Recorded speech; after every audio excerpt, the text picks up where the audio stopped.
This year, so far in the United States, more than 8,000 people have died of influenza. More than 140,000 people have been hospitalized, and more than 15 million infections have been documented.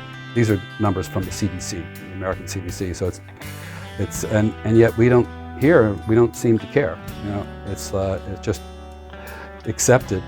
And so the death rate from influenza is twice what it is from this coronavirus.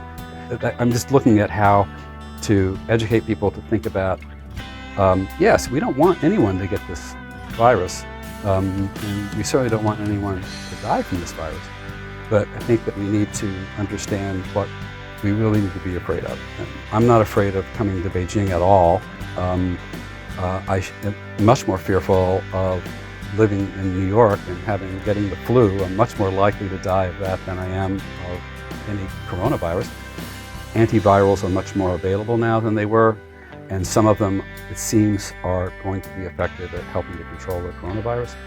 So I'm really fascinated to see what this experiment that China's doing, how it's going to come down.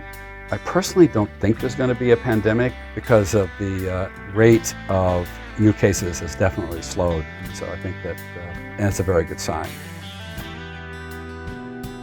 You know, why are Americans so unconcerned about the flu, which kills them by the thousands every year? And they're so very concerned about the coronavirus, which is not even here, right? People in general have a hard time assessing risk, but the reason that they're not afraid of the flu is the flu's here every year. Thousands of people die every year. Flu vaccine is more or less useful year by year, and so they're just inured and they don't listen. So to me, it's more of an emotional, psychological issue than it is based anything to do with the science of this particular virus. You know, I think of it on a spectrum. That it's more like the coronavirus common cold, which we all are exposed to, as opposed to like the MERS, SARS. I think the US reaction is a gross overreaction. So I'm going to China in less than 2 weeks, and I am totally confident that I will be able to get right to work there, and I'm not worried. I can walk to my office from my apartment.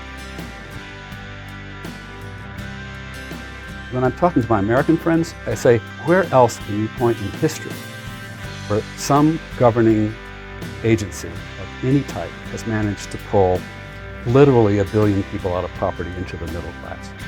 And basically in 60 years, neither country can succeed without the other.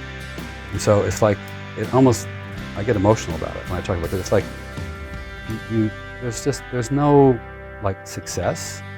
There's no winning. You know, this is,